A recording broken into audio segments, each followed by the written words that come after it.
Olá, minhas amigas e meus amigos, tudo bem com vocês? Eu sou Gustavo Eugênio do CGE Consultoria e Estudos Jurídicos e eu estou aqui de volta para dar continuidade às nossas aulas do Direito do Trabalho Descomplicado, preparando você para a segunda fase da prova do OAB.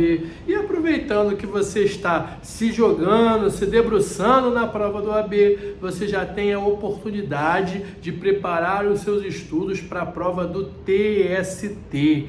Já tem autorização, existe possibilidade dessa prova ainda ser esse ano. Não é certo, talvez seja no próximo ano, mas como todo mundo que estuda para concurso, você não pode esperar o edital.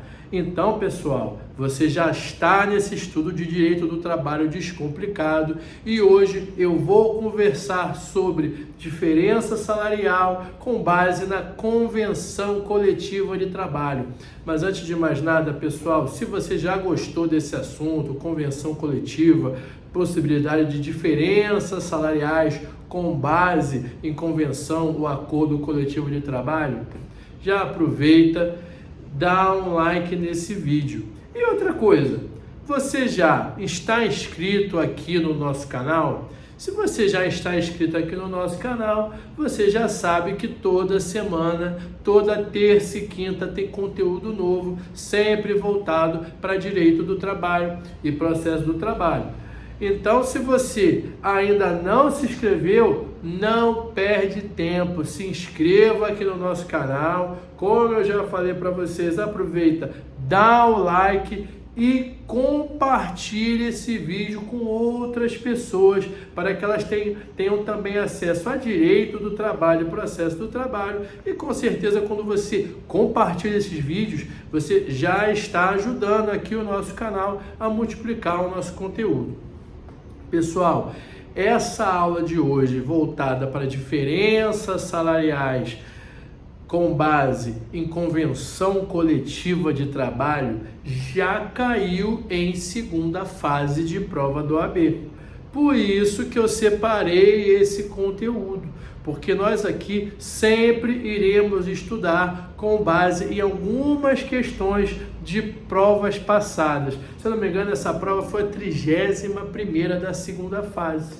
E olha só, ele contou uma história da menina lá, se eu não me engano, Letícia. Ela trabalhava como na parte de empilhadeira e ela recebia o salário de R$ 1.500. Ela recebia o piso de R$ 1.500. Só que o que aconteceu nesse caso? Ela entrou com a ação, ela foi dispensada sem justa causa, entrou com uma reclamação trabalhista pedindo as diferenças salariais. Com base em que? Ela falou que na petição inicial dela existia uma cláusula da Convenção Coletiva de Trabalho dessa atividade que, nesse caso, deveria ser pago R$ 1.700 como piso salarial e não R$ 1.500. Então, com base nisso, ela pediu essa diferença salarial com base na convenção coletiva durante todo o período do contrato de trabalho dela. Logicamente, todo o período com base na vigência da convenção coletiva. Aí o examinador, ele queria saber se esse pedido estava correto.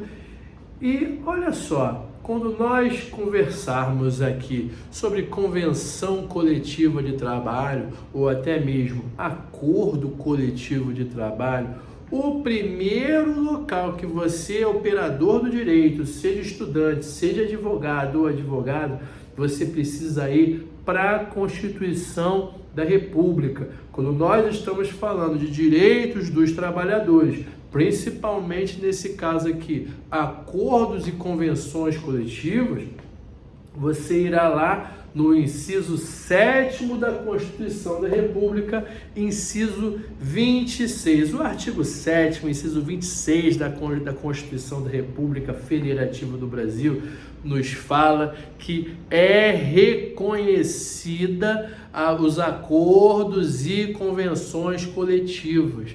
Eles estão nos dizendo aqui que os direitos e obrigações estabelecidos nos acordos e convenções coletivas de trabalho são reconhecidas por lei. E são mais do que reconhecidas por lei, são reconhecidos pela nossa lei maior. Se a Constituição da República, que é hierarquicamente maior do que a CLT, reconhece a convenção e acordo coletivo, não tem lei e também não tem convenção que fale ou norma que fale diferente, pessoal. Esse é o primeiro lugar que você vai.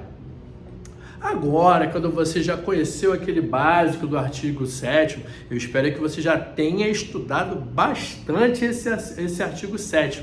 Se não me engano, tem 29 incisos ali, coisa pra caramba. Mas para você que faz uma prova de OAB e faz uma prova de concurso público, e por que não, você é advogado e você é advogado, o artigo 7º, pessoal, é igual ao artigo 5º.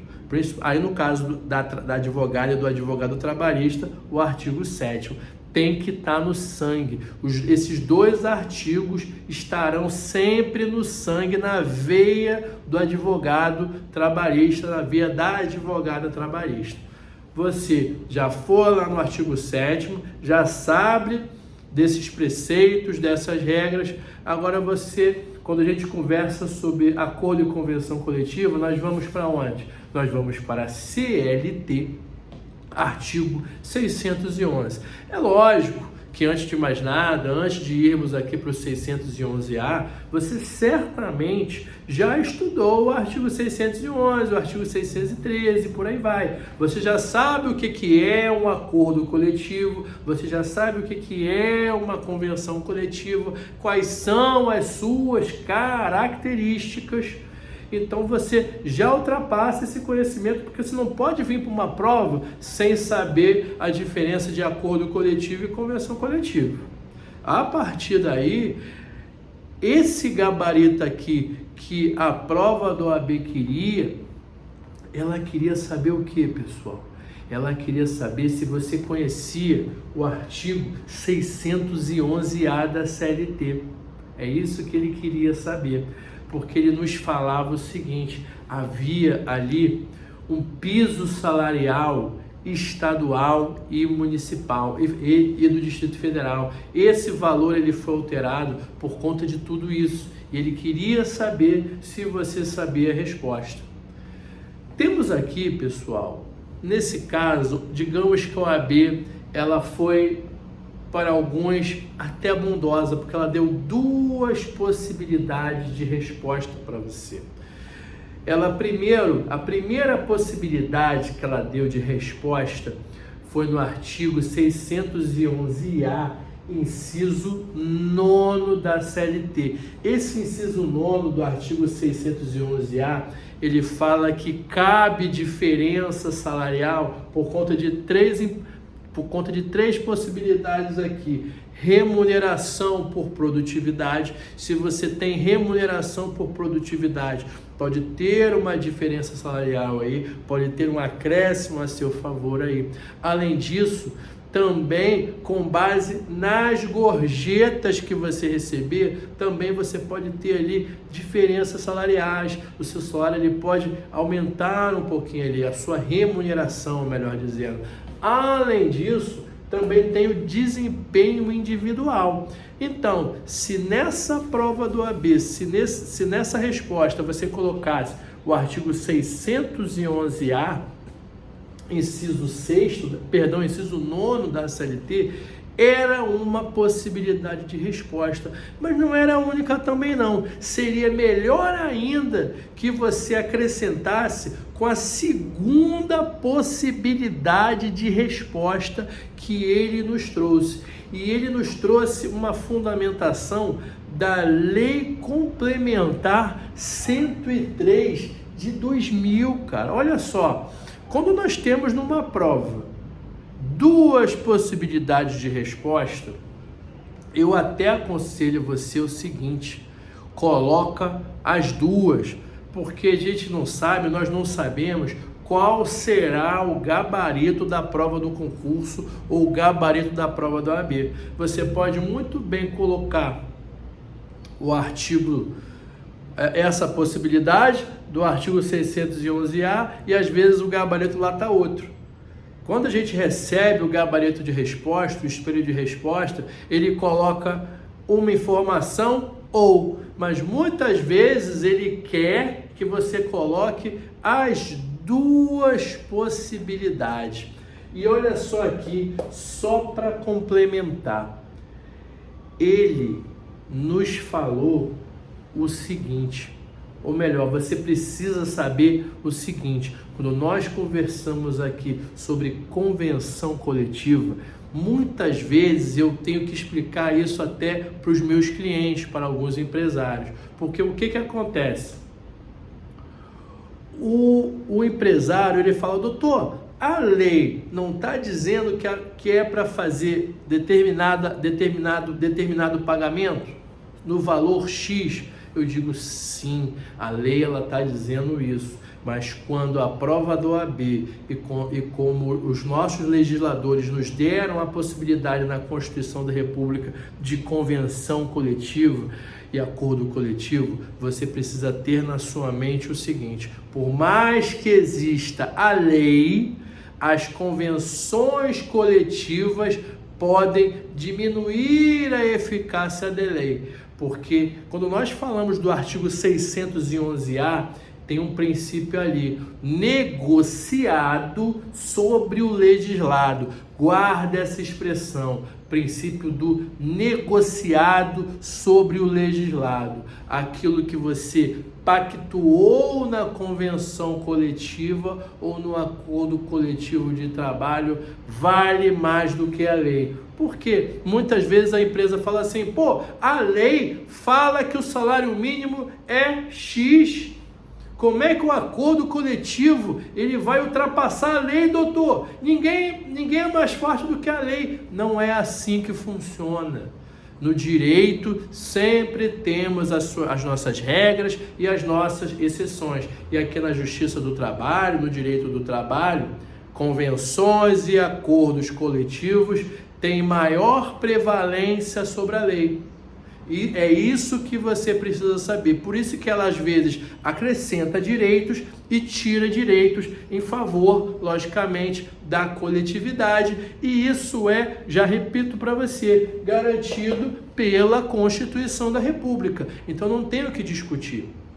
Aí, pessoal, além desse inciso da convenção coletiva, teríamos também uma outra possibilidade, como eu já te falei, a Lei Complementar 103 de 2000. Essa Lei Complementar 103 de 2000 autorizou os entes federativos, Estado e Distrito Federal para instituir piso salarial.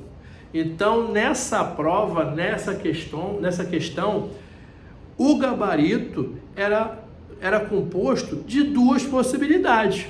Artigo 111A, inciso 9 da CLT, que dava essa possibilidade de diferença salarial. Aí aqui foi por uma analogia, esse rol aqui não é taxativo, ele colocou alguns exemplos, já abrindo oportunidade para que entrasse outros exemplos. Além disso, também tem a lei complementar autorizando estados e DF a instituir piso salarial. E eram essas as respostas que o examinador da banca do OAB queria que você soubesse e que você falasse.